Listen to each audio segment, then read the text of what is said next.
आज सोजत पाली जिले में सर के घर का वास्तु विजिट करने के लिए आया हुआ हूँ। इस घर को बनाए हुए तो काफ़ी वर्ष हो गए, लेकिन मुख्य परेशानियाँ इसमें अभी 7-8 साल से आ रही हैं। इसमें जब रिनोवेशन का कार्य किया, जब से इसमें कंटिन्यू परेशानियाँ बनी हुई हैं। अब मैं आपको बताता हूँ कि परेशानियों की मुख्य वजह क्या रही। राजस्थान में जितना अच्छा वास्तु का उपयोग होता है उतना अदर स्टेट्स में कम होता है। सबसे पहले दक्षिण भारत, फिर गुजरात और तीसरे नंबर पर आपका राजस्थान। अब मैं आपको बताता हूँ कि इस घर में क्या कमी है। जैसे कि आपको यह बॉल रेंच में दिख रही है, मीन्स घुमी हुई है, मीन्स एक भुजा कम है। मतलब ये कोण जो आ रहा है इनके घर का ईशान कोण है। कौन सा कोण है? ईशान कोण हमेशा हल्का होता है। वास्तु पुरुष का सिर होता है। क्या होता है? सिर होता है। इस सिर पर आपने ये वार्डरोब जिस दिन से बनाई है उस दिन से आपके जीवन में नाना भांति की बीमारियां, परेशानियां और सब कुछ हो रहा है। आप बताएं कि मैं आपसे पूछता हूं कि इस वार्डरोब को बनाने के बाद, जैसे कि ये बेटे के ये वाइट स्पॉट जो हुए हैं, इसके बाद हुए कि पहले हुए हैं? बताइए। इसके बाद ही हुए। हाँ, हुए इसके बाद ही है। हुए इसके बाद ही है ना? ये पहले बनाए, इसके हाँ। बाद ही हुए। और जबकि रहे आप बहुत समय से रहे हो, हाँ। लेकिन पहले कोई ऐसी समस्या नहीं थी।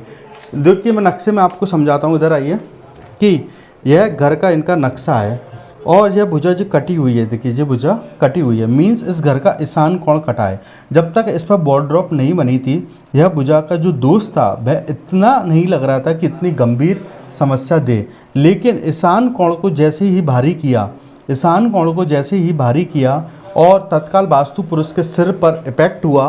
वास्तु पुरुष का सिर, जैसे कि घर के कोई भी सदस्य के सिर पर उसका इफेक्ट आएगा। देखिए, दिखाइए कि सिर पर जो वाइट स्पॉट है, इसका मुख्य कारण या घर में जो परेशानी है उसका मुख्य कारण, आप बीमार पाई जाती हो? हाँ बिल्कुल। मैं महीने की 10,000 की दवाई लेती हूँ।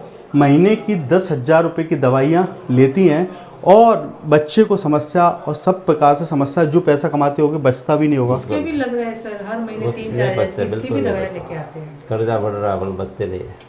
कर्जा बढ़ रहा है, पैसा नहीं बचता, बीमारियों में पैसा खर्च हो रहा है, घर में किसी भी प्रकार के मांगलिक कार्य नहीं हो पा रहे हैं। आज इसमें 2-3 मुख्य कमियां हैं, जैसे कि ईशान कोण की वार्डरोब और उसके अतिरिक्त वहाँ पर आपके जो अग्नि कोण है, उस अग्नि कोण का हिस्सा ऊंचा, नैऋत्य कोण में टाइल्स जो लगाई हुई हैं वहाँ ब्लू कलर की टाइल्स लगाई हुई हैं और इसके अतिरिक्त बहुत सारे ऐसे गंभीर दोष हैं जिस कारण आपको ऐसी नाना भांति की समस्याएं हो रही हैं। आज जहाँ पर मैंने आपको इस वार्डरोब को रिमूव करने के अतिरिक्त काफ़ी ऐसे उपाय बताए हैं जिससे आपको चमत्कारिक परिणाम प्राप्त होंगे। जिस विश्वास से आपने आज वास्तु विजिट कराया है, मेरा इस वीडियो के माध्यम से वचन है कि आप सबकी तबीयत में जो पैसा लगता है वह पूरा लगना बंद हो जाएगा और जो भी आपको समस्या है वह समस्या भी खत्म हो जाएगी। जिस विश्वास से वास्तु विजिट के लिए बुलाया उसके लिए धन्यवाद। सभी मित्रों को धन्यवाद। जय जिनेंद्र।